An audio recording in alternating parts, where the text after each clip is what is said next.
Concentrate చేయాల్సినటువంటి అనేకమైనటువంటి విషయాలు ఉన్నా కూడా వారిని కేవలం కేసీఆర్ గారిని విమర్శించేటటువంటి పని మాత్రమే పెట్టుకున్నారు.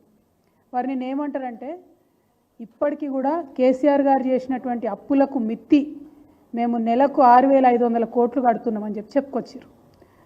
నేను ఇది కాగ్ రిపోర్ట్ చూపిస్తున్నా మీ అందరికీ. ఇది నా సొంత కవిత్వం కాదు, బీఆర్ఎస్ పార్టీ కవిత్వం కాదు, కాగ్ రిపోర్ట్ చూపిస్తూ ఉన్నాం. ఈ కాగ్ రిపోర్ట్లో మొత్తం 2024-25కి మన ప్రభుత్వం 10 నెలల యావరేజ్ ఇచ్చిరు. వీళ్ళు దీనికి కంప్లీట్గా కేవలం మిత్తి కోసం, అప్పుల మీద మిత్తి కోసం కట్టింది 22,000 కోట్లు. యావరేజ్గా ప్రతి నెల లెక్క కూడా ఉన్నది. అన్ని 10 నెలలు నేను బాగా స్పష్టంగా చూసిన. మరి ముఖ్యమంత్రి గారు ఎందుకు చెప్పారు ఈ మాట అని. ఏ నెలలో కూడా 2,600కు మించి ఒక్క నెలలో కూడా డబ్బులు కట్టలేదు ప్రభుత్వం. మరి ముఖ్యమంత్రి గారు 6,500 కోట్లు కడుతున్నాం నెలకని ఎందుకు చెప్తా ఉన్నారు మిత్తి? ఎందుకు అబద్ధాలు ఆడుతున్నారు?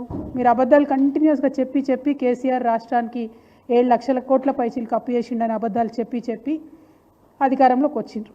అధికారంలోకి వచ్చిన తర్వాత నిజాలు చెప్పాలి కదా. ఎందుకంటే మేమందరం కూడా బీఆర్ఎస్ పార్టీ నుండి అసెంబ్లీలో, కౌన్సిల్లో మీకు నిరూపించినాం అన్ని కాగితాలు చూపించి.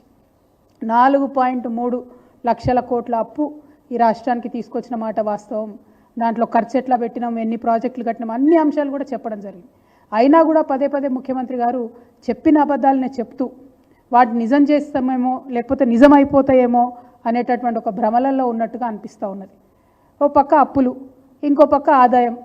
ఎంత దారుణం అంటే ఒక రాష్ట్రాన్ని పరిపాలన చేసే ముఖ్యమంత్రికి ఎంత ఆదాయం వస్తుందన్న విషయం అయితే ఖచ్చితంగా తెలిసి ఉండాలి కదా. ఆయన ఏమంటారు, రాష్ట్రానికి 18,000 కోట్ల ఆదాయం వస్తుందని చెప్తున్నారు. మళ్ళీ నేను ఇదే కాగ్ రిపోర్ట్ చూపిస్తూ ఉన్నా. ఇందులో స్టేట్స్ ఓన్ రెవెన్యూ అన్నది కూడా సపరేట్గా చూపించింది. దాంట్లో కాగ్ ఏం చెప్తుందంటే యావరేజ్గా చూసుకున్నట్టయితే 12,000 కోట్ల పైచీలకు ఆదాయం రాలేదు ఈ రాష్ట్రానికి. మరి 18,000 కోట్లను ఎందుకు చెప్తా ఉన్నారు ముఖ్యమంత్రి గారు? ఎవరిని మభ్యపెట్టడానికి చెప్తా ఉన్నారు? ఓ పక్కనేమో ఆదాయం ఉన్నది లేనట్టుగా చెప్తున్నారు, ఇంకో పక్క అప్పులు కట్టనివి కట్టినట్టుగా చెప్తున్నారు. మరి ఇదంతా ఎందుకోసం చేస్తున్నారు? ఏం కన్ఫ్యూజన్ క్రియేట్ చేయాలని చేస్తున్నారు అన్నది రాష్ట్ర ప్రజలు ఆలోచించాలి. ఇంకొక దారుణమైన విషయం ఏంటంటే ఆదాయం పడిపోవడంలో ప్రధానమైనటువంటి కారణం ఇవాళ హైడ్రా. ఎందుకు ఈ మాట చెప్తా ఉన్నా అంటే నేను సాధికారికంగా చెప్పగలుగుతా ఉన్నా. స్టాంప్స్ అండ్ రిజిస్ట్రేషన్స్ యొక్క ఆదాయం ప్రభుత్వం ఏమనుకున్నదంటే 18,000 కోట్లు వస్తుందని ఒక అంచనా వేస్తాయి ఏ ప్రభుత్వాలైనా కూడా. ప్రభుత్వం అఫీషియల్గా వేసినటువంటి అంచనా 18,000 కోట్లు. కానీ వీళ్ళు హైడ్రా పేరుతోని సృష్టిస్తున్నటువంటి విధ్వంసంతో ఆ ఆదాయం పడిపోయింది 5,800 కోట్లకు ఆదాయం పడిపోయింది. ఇది స్పష్టంగా సుస్పష్టంగా తెలుస్తుంది. అయినా కూడా అరాచక మాపకుండా నిన్న మొన్న కూడా మలక్పేటలో పోయి మళ్ళీ ఇల్లు ఊలగొట్టిండ్రు. హైదరాబాద్ యొక్క బ్రాండ్ ఇమేజ్ని సర్వనాశనం చేసేటటువంటి ప్రయత్నం చేస్తుంది కాంగ్రెస్ సర్కార్ తప్పితే పెంచేటటువంటి ప్రయత్నం చేస్తలేదు. కాగ్లో ఉన్నటువంటి వాస్తవాలు ఇవి, నా స్టోరీస్ కాదు, నా కథలు కాదు. కంప్లీట్గా ఆదాయం పడిపోయినటువంటి పరిస్థితి ఉన్నది స్టాంప్స్ అండ్ రిజిస్ట్రేషన్. మరి ఇవన్నీ ఒక పక్కన ఉంటే ముఖ్యమంత్రి గారు ఏం మాట్లాడతారు? ఏం మాట్లాడింది అసలు? ప్రధానమంత్రి గారిని కలిసి కొత్త విషయం ఏమైనా చెప్పిరా? కొత్త ప్రాజెక్ట్ ఏదైనా డబ్బులు ఇవ్వమని అడిగినరా? మొన్న పోయినప్పుడు ఏవైతే ఇచ్చిండ్రో మళ్ళీ అవే రిప్రజెంటేషన్స్ నిన్న కూడా ఇచ్చిండ్రు. ఇచ్చి బయటకు వచ్చి ఏమంటారు, ఎస్ఎల్బీసీలో ప్రమాదం జరిగిందని ఎవరో విలేకరు మిత్రుడు మీలాంటి వాళ్ళు అడిగినట్టున్నారు, పత్రికా మిత్రులు. ఆయన ఏమంటాడు, ఎస్ఎల్బీసీ విషయంలో అసలు బీఆర్ఎస్ హయాంలో పనే జరగలేదు, కంప్లీట్గా మేమే చేసినాం కాంగ్రెస్ వచ్చినాక అని చెప్తారు. ఇది నిజంగా పచ్చి అబద్ధం. ఎస్ఎల్బీసీ విషయంలో కేసీఆర్ గారి యొక్క విశాల హృదయం ఏంది తెలవాలి అంటే ఎస్ఎల్బీసీ ప్రాజెక్ట్ విషయంలోనే తెలుస్తుంది.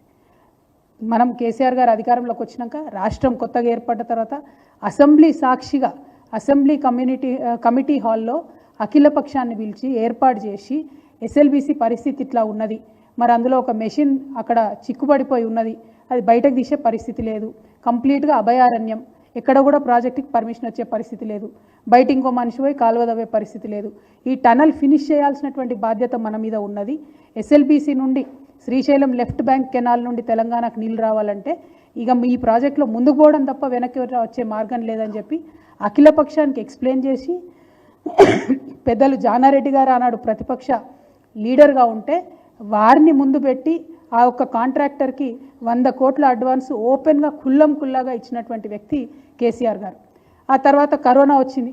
కరోనా తర్వాత ఆ కాంట్రాక్టర్ మళ్ళీ ఇబ్బంది పడి మేము పనులు చేయలేం సార్, పనులు ఆగిపోతున్నాయంటే మళ్ళీ 100 కోట్ల ఆ కాంట్రాక్టర్కి మళ్ళీ అఖిలపక్షం సాక్షిగా ఇచ్చారు. ఎక్కడా కూడా దాచుకున్నది లేదు, ఇందులో ఏం చేసింది లేదు. కేసీఆర్ గారి హయాంలో 10 సంవత్సరాలలో 11.5 కిలోమీటర్లు టనల్ మనం తవ్వడం జరిగింది. మరి ఇంత పెద్ద ఎత్తున టనల్ తవ్వితే మొత్తం ఉమ్మడి మీరు టీడీపీ కాంగ్రెస్ ఇద్దరు కూడా కలిసి 30 ఏళ్లలో ఈ ప్రాజెక్ట్ మీద పెట్టిన ఖర్చు ఎంతయా అంటే 3,340 కోట్ల రూపాయలు. కానీ కేవలం కేసీఆర్ గారు 10 సంవత్సరాల్లో ఎస్ఎల్బీసీ ప్రాజెక్ట్ మీద పెట్టినటువంటి ఖర్చు 3,890, అంటే దాదాపుగా 3,900 కోట్లు ఖర్చు పెట్టారు. మరి ఇంత ఖర్చు పెట్టి 11.5 కిలోమీటర్లు టనల్ తవ్వి అఖిలపక్షం అందరినీ కూడా కాన్ఫిడెన్స్లోకి తీసుకొని ఏవైతే నీళ్లు రానటువంటి ప్రాంతం నల్గొండ మహబూబ్నగర్ జిల్లాలకు నీళ్లు రావాలని చెప్పి కేసీఆర్ గారు ప్రయత్నం చేసిండ్రో, ఇవాళ దాన్ని మొత్తం కూడా డిస్కౌంట్ చేసి అసలు పనే చేయలేదు మీ ప్రభుత్వంలో అని చెప్పి అబద్ధాలు ఆడుతున్నటువంటి సర్కార్, రేవంత్ రెడ్డి గారి సర్కారు. ఇక్కడ డిజాస్టర్ అయితే మీ సొంత ఊర్లో, మీ సొంత జిల్లాలో, మీ ఊరు పక్కనే కదా ఈ సైటు, ప్రాజెక్ట్ సైటు, ముఖ్యమంత్రి గారి సొంత ఊరు పక్కనే ఈ ప్రాజెక్ట్ సైటు. అక్కడ డిజాస్టర్ అయితే ఈయన ఢిల్లీకి పోయిండు. 8 మంది ప్రాణాలు చిక్కుబడి ఉంటే ఎన్నికల ప్రచారానికి పోయిండు. ఏం ముఖ్యమంత్రి గారండి? ఇదే హిమాచల్ ప్రదేశ్లో ఇటువంటిదే జరిగితే టనల్లో 40 మంది చిక్కుకుపోతే పుష్కర్ సింగ్ ధామి గారు అని అప్పుడు చీఫ్ మినిస్టర్ ఉన్నారు, ఆయన అక్కడనే పోయి ఉండి మొత్తం అది అంతా అయ్యేంత వరకు, రెస్క్యూ అయ్యేంత వరకు, వాళ్ళు ప్రాణాలతో బయటపడేంత వరకు కూడా ఆయన అక్కడే ఉన్నాడు. మరి వాళ్ళ ముఖ్యమంత్రి గారు ఎందుకు పోతలేరు? ఏమన్నంటే మా మంత్రులు బాగా పనిచేస్తున్నారు, వాళ్ళు అక్కడనే ఉన్నారు, నేను పోయే అవసరం లేదని చెప్పి ఈయన మాత్రం ఎన్నికల ప్రచారానికి పోతాడు, ఢిల్లీకి పోతుండు. మరి ఢిల్లీకి పోయి కలిసేది ఎవరినయ్యా అంటే ప్రైమ్ మినిస్టర్ మోడీని, రాహుల్ గాంధీని కాదు, ఇంకోటి కాదు. అంటే సరేగా ఆయనకు రాహుల్ గాంధీ గారు అపాయింట్మెంట్ ఇస్తలేరని బయట చర్చ జరుగుతుంది. అది వాస్తవాలు ఎంతనో అవాస్తవాలు ఎంతనో నాకు తెలియదు, మాకు అవసరం లేదు, వాళ్ళ పార్టీ ఇంటర్నల్ ముచ్చట.